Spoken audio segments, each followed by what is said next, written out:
Hello, ladies and gentlemen. Welcome back to another lesson. We're going to talk about today what's called conjugate pairs. Basically, a little wrinkle or a little kind of help that can kind of happen when we're trying to find the roots of a polynomial. Basically, what this is saying is that your imaginary or your complex roots don't come by themselves, okay? Complex roots of a polynomial will always have what we call a conjugate pair.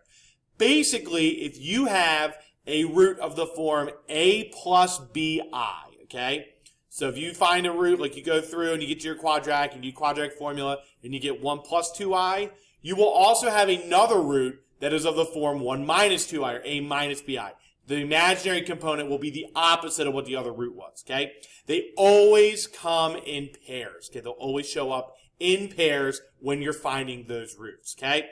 How can we use that to our advantage? Well, if we're given a imaginary root or a complex root, and then we're told that we want to find what the factors of a polynomial are, we can actually use that information to help us out. Because if I know that 3i is a root, I also know that minus 3i is a root as well.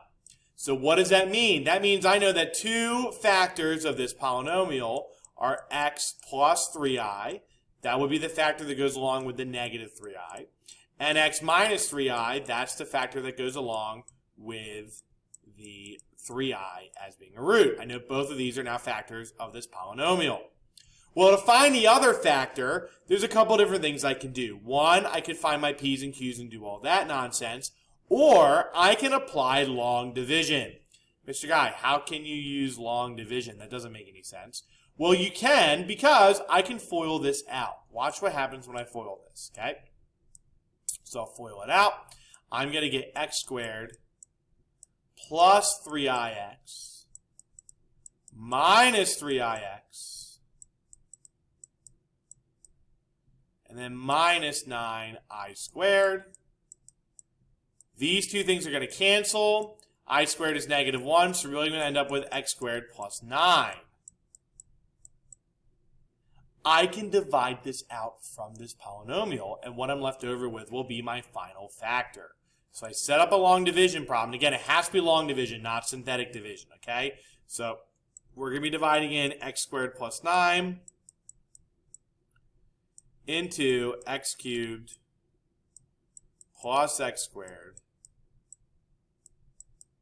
plus 9x plus 9. And again, if I did this correctly, I should not get a remainder when I do this because this should be a factor of this. It should come out evenly, okay? So let's do this long division. X squared and x cubed, that's going to be x times. So that's going to be x cubed. I should have put a placeholder in here. Let's say 0x to kind of fill in. Okay, so I'm going to have x cubed plus 0x plus 9x. We'll go ahead and we'll subtract, cancel. I'm going to get x squared.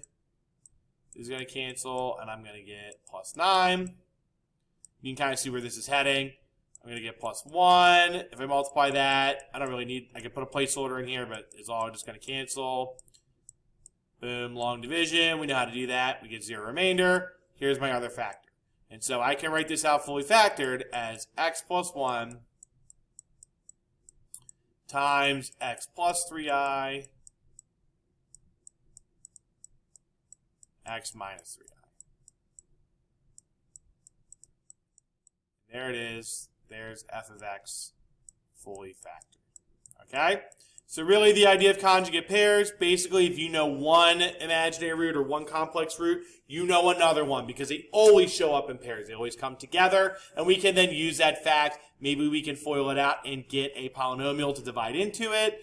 We can do some other things with that, but we can use that to go ahead and fully factor our polynomial. That's conjugate pairs. Thank you all for watching.